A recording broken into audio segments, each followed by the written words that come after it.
Thank you for clicking on this Hyborian lore story. This story is called A Matter of Delicacy by James McConnell.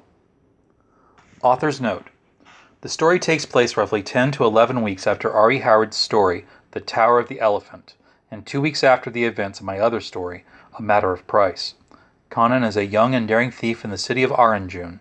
In this story, he has returned to the city to ply his trade with the aid of a patron in the form of Jadul Rajam.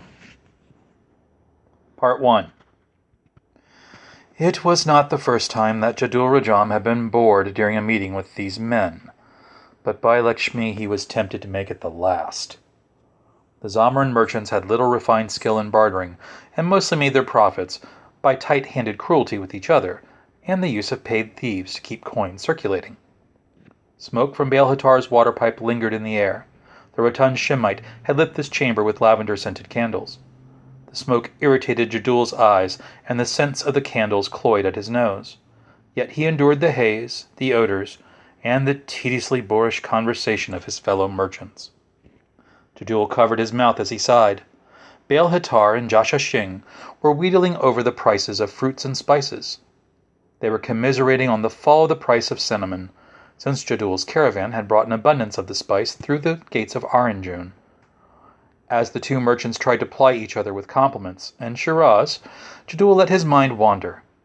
He thought of rumors that had reached his ears of daring feats of thievery that had taken place in the courtyard of Grinning Fools. It was a rowdy market, where the conversai would disembark their less savory goods, such as the petals of the black lotus. A tale was being told that a caravan had been plucked of a great green jewel, and that the thief had been a man taller than the Zamrans by half a head's height. Where are you now, Conan of Samaria? What daring deeds are you plotting to defend yourself from the knives of the priests of Zath? I long for your honesty, my northern friend. Amongst these vipers there is none, Jadul thought. His eyes fell upon the newest member of the merchants' parley. Sebekt Ammon, the Stygian, was clearly as bored as Jadul. The Stygian wore pure white garments wherever he went, and wore little in the way of adornment. A gold circlet in the shape of a winged serpent, its fangs holding a ruby, was his only outward display of wealth. Jadul Rajam admired that. In Rajam's homeland of Vindhya, such reserve was applauded by the sadhus. Jadul knew it was not humility, though, that prompted Sebekt Ammon to adorn himself. The goal of the Stygian was to mute the natural and healthy suspicions all people had of the Stygian race.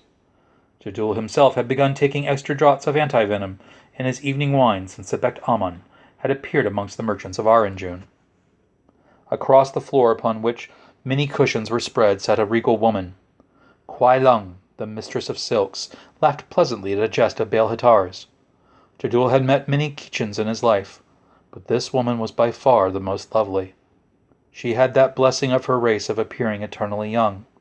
Yet from the way she spoke, and some of the mannerisms with which she comported herself, Jadul knew that she was easily the eldest person here. He would not be surprised that she was 30, perhaps even 40 years of age. In the past few months, she had been converting her profits into a building with a strong vault. Jadul had intuited that Kwai Lung was seeking to leave behind her silk trading and settle down as a moneylender. Perhaps the long overland voyages were aching on elderly bones? The woman's eyes met Jadul's, and with a sudden and silent intensity. Jadul, no prude, felt her stir his desires. Jadul Rajam smiled. If I may interrupt this important negotiation upon the price of cloves, I feel there is something else that we should discuss. Something of pressing importance to us all, Sebekt Ammon interjected. Baal Hatar's mouth clamped down on the stem of his water pipe. He was clearly not pleased by the interjection of a man whom he considered an enemy. Jasa Singh made a polite gesture of his hand that the Stygian might know that he was ceding the discussion to the Stygian. You have heard of the rising antipathy for foreigners amongst the city's priests? I believe that their incitements of the mob were not enough for them. In fact, I believe that the coordination of burglaries happening all across Aranjun are the work of Durle Mok. Sebekt Ammon said to them. I worry that we may be witnessing the expansion of Mok's power. amongst the city's factions. He is bringing in the cut-purses, footpads, and burglars, as well as his faithful to cement his hold upon the city. We should discuss measures to ensure ourselves against his growing influence." "You worry too much, Sebek. Such rises of knife men happen from time to time. In a season their ranks will be thinned and all will be back to normal," Baal-Hatar declared. He clapped his thickly padded hands for a servant girl to attend them. "What is it that has given you cause for concern? Have Mok's men pilfered some item you were keeping guarded?" Joshua Singh asked. "Yes, my coins," Sebek Ammon replied. The merchants all gave an appreciative laugh at the witty remark. Sebek Ammon continued, "I am not the only one with a lighter wallet because of Mok. He has struck at every reputable and many of the disreputable dealers in rare goods all across the city. Their crimes show an intimate knowledge not only of the merchants' operations, but that of the watch's schedules and positions." Jadul Rajam glanced at Kuai Lung. The implication of Sebek Ammon's statement went well above the head of Baal-Hatar and Joshua Singh, who was perhaps too inebriated to understand what it was that the Stygian was saying without words. Jadul saw that Kuai Lung perfectly understood the Stygian. "Such knowledge could simply be purchased," Kuai Lung said noncommittally. "Once or twice, perhaps, but consistently over the course of the past fortnight? That speaks of collusion more than of bribery," Sebek Ammon countered. "The merchants that were plucked, were they all foreigners?" Jadul Rajam asked. "They are," Sebek Ammon said. "No matter to us, then," Joshua Singh replied. The serving girl had arrived with a platter of tasty treats and a pitcher of tea. These she set before her master and poured him a cup of the steaming broth. Baal-Hatar sipped the beverage, and his eyes closed in bliss. Jadul Rajam sniffed the air and knew that the tea was a lightly potent distillation of the lotus petals. He thanked Ganesha that he did not possess such a list of vices as Baal-Hatar. "All of us here are foreigners, Jasa, even thee, though you have lived here for nearly a decade as the hand of your family," Sebek Ammon said. The Stygian waved the serving girl away when she offered him some of the tea. Jadul noticed that the Stygian never drank or ate any food that was offered him. Such an act of discourtesy could only be committed by one of his notoriously paranoid race without causing an offense. For his own part, Jadul accepted the cup when the girl brought it his way, but pretended to sip at it.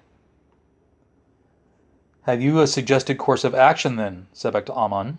Jadul asked. "I do. It is a twofold strategy.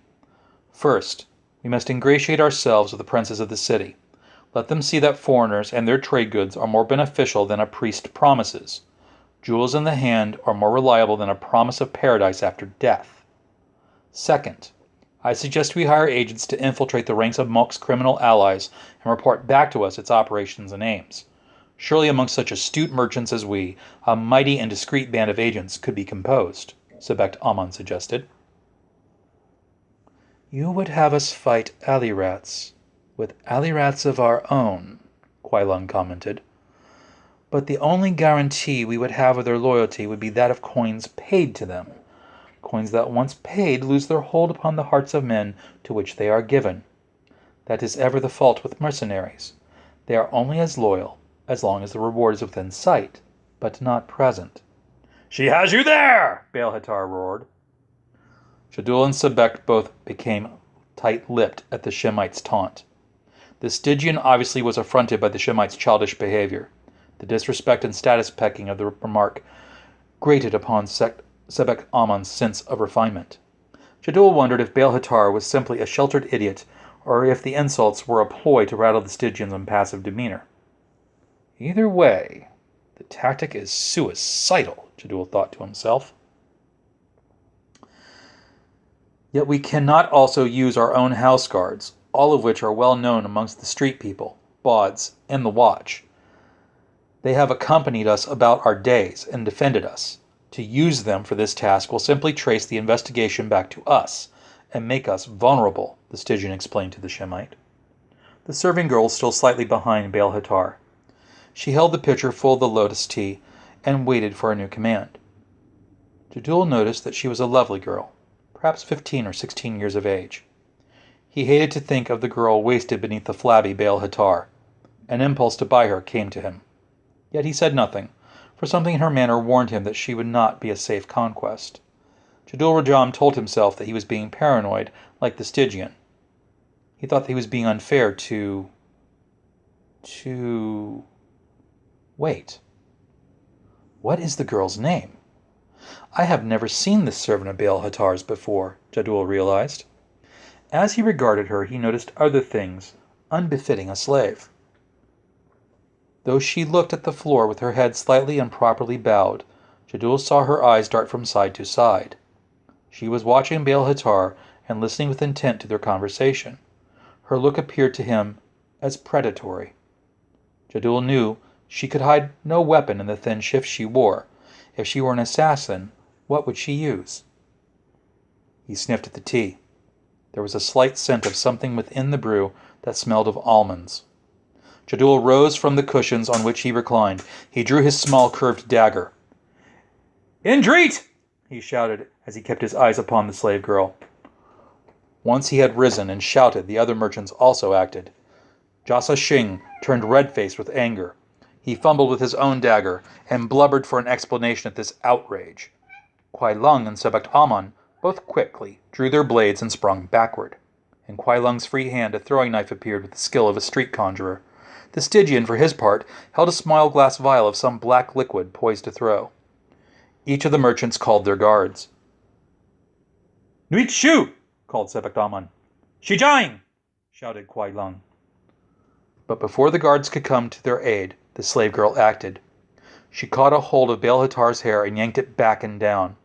At the sudden motion he gasped and opened his mouth.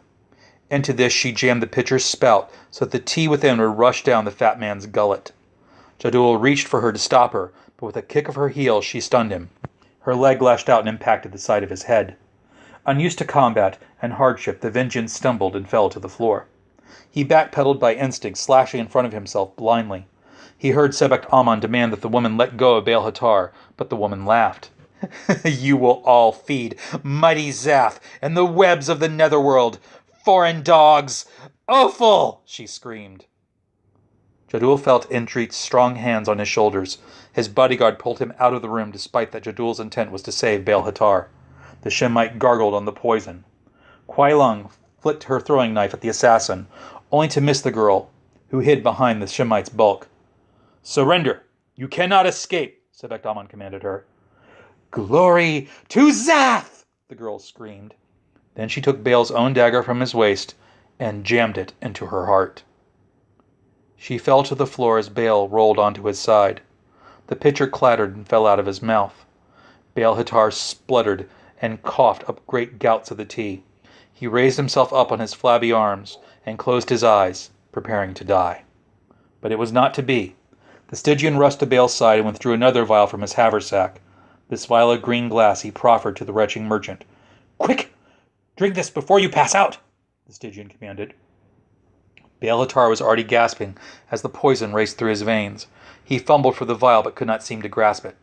"Set's fangs!" the Sebekt Aman growled, and poured the vial none too gently down the poisoned Shemite's throat. The bodyguards of the merchants hovered near their charges. Joshua Singh was praying loudly to Erlik to spare the life of his longtime friend. Eventually, Baal Hatar's breathing began to slow. The large man was laid gently on his side by Sebekt Aman. In the panic, Baal's manservant, Diormo, had entered the room. "Is my master dead?" he asked the Stygian. "Nay. Sorry, my friend, but the gods do not favor you today," Sebekt Aman jested. "He'll live?" Joshua Singh asked Sebekt Aman. "He will have one mighty headache for the next few weeks, and his diet will have to be carefully monitored. The cure I gave him is normally one that must be injected, but there was no time. Fortunately for Baal Hatar, he is a heavy man.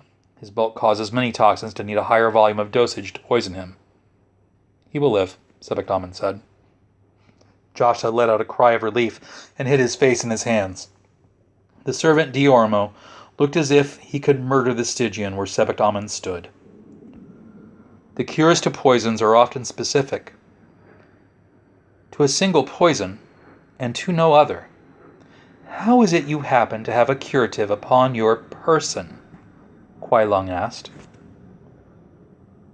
My master is not a murderer, Nuit Shu growled as she took a step towards Kuai Lung. But Sebek placed a hand upon his servant's shoulder and stayed her. He stepped in front of his female bodyguard and spoke to Kuai Lung. We are far from our home, and our renown, Kuai Lung, meant no accusation, surely. That I am a murderer? She is merely ignorant in the ways of doctors. Dear Kuai, I understand your fear. You note that were I a nefarious bastard, I would have hired this girl to poison Baal Hittar and then kill her so she could not betray me under torture. Having a cure for the poison that he had been dosed with would be an excellent way to indebt him to me. However, I always keep medical supplies upon my person.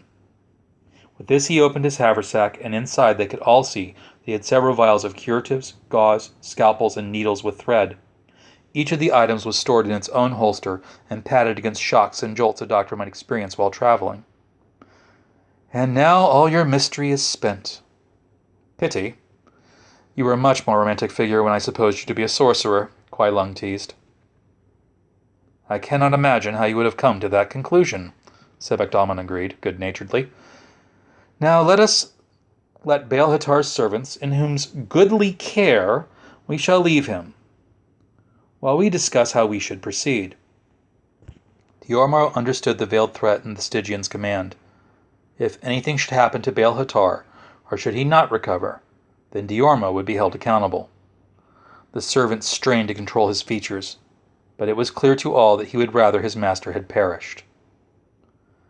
We should proceed cautiously, Jadul said as he felt invigorated. Let us retire to my manor. There we can discuss our next actions in safety and in comfort. I would consider it an honor to host you all for the evening. I agree, said Kuai Lung. As do I, said Joshua Xing. Lead on, friend Rajam, Sebek said. The bodyguards maintained a paranoid alertness as the train of merchants left the home of Baal Hittar. Sebek had only his personal guard, Nuit Shu, with him. Kuai Lung and Joshua Xing had both bought a trio of guards to defend them. These two merchants did not walk as Sebek and Jadul Rajam did, but instead were borne along in litters that proclaimed their wealth.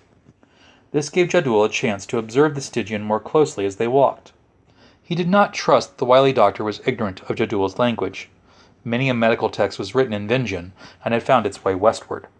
But in the high mountain passes of his homeland, there was a fertile valley that was the home to Jadul and Indrit's ancestors. This valley had its own language and holy texts. Jadul Rajam turned to his childhood tongue now to speak with his bodyguard. Indrit, do you understand what has just happened? Jadul asked in the valley speech. I do, the bodyguard replied in the same tongue, and we were very fortunate that you were not the target. What do you make of the Stygian and his warrior woman? Jadul asked. She is some kind of gladiatrix, good for solving close assaults and intimidation, but I would not rely on her skills in a battle. As for the Stygian, he reminds me a bit of Pitambar, though with more hair, Indrit jested as he ended his response. You do not believe him to have hired the assassin? Jadul asked. No, sire. I believe that he and the woman are lovers. She glances at him when she thinks no one will notice, and is overly protective of him. I guess he saved her life from the fighting rings. As to why he is so far from home, perhaps he betrayed her patron, and they are hiding? Indrit answered. Indrit, I never took you for a romantic, Jadul quipped. Well, we have seen a man throw his life away for love before, sire, Indrit reminded Jadul. Jadul nodded. It was forbidden to name the man of which they both now remembered.